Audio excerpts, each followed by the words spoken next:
So growing up, it was a little crazy at home. I had an abusive father who was on drugs and just really unstable, and he would get violent pretty often, and my mom was just in this cycle of just being abused. She didn't know how to get out of it, and so even when he came out of jail, she would still go back to him. After that, I got really sad and eventually just became really depressed and didn't really want to live.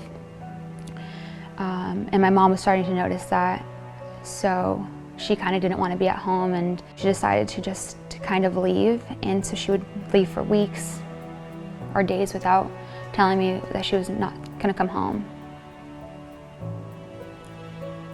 It was a little lonely because my sister had already moved out. She just got really into partying and doing drugs, and so she didn't really come home. She moved out her sophomore year of high school.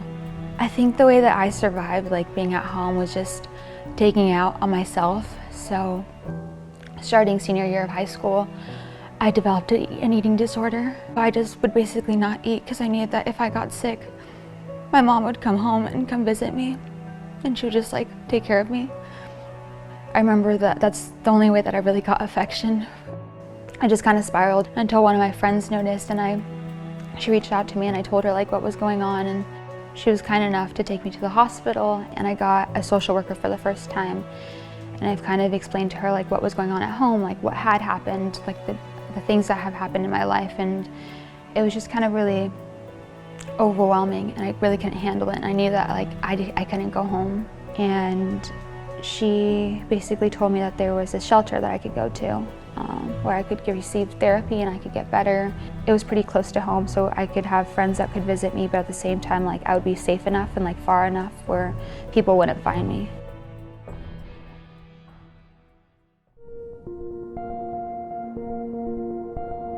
It was really cool. It was my first safe place. So we would do a lot of therapy. So it would be through art or through music. We would go on these amazing hikes up in Laguna Beach, or just go to the park and just be kids.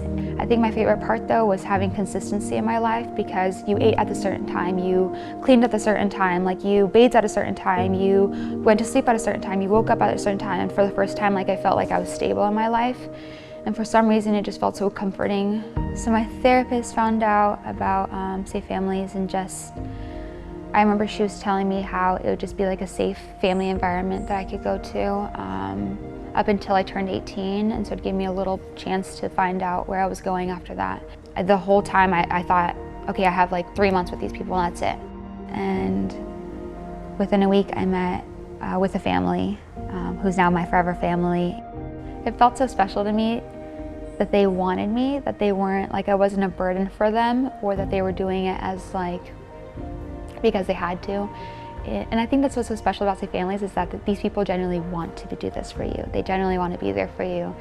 And so we were just talking, because we always have these random little talks around the kitchen island, and I just remember her asking have you ever thought of being adopted by us? And I was like, yeah, I think about it all the time. For other people it doesn't seem like that big of a deal, but for someone that doesn't really know exactly where they stand sometimes in life, or their place or their value sometimes, it means a lot for someone to ask them to get adopted. I've always dreamed of being asked. I've always dreamed of this being a reality, but I didn't know it could actually come true.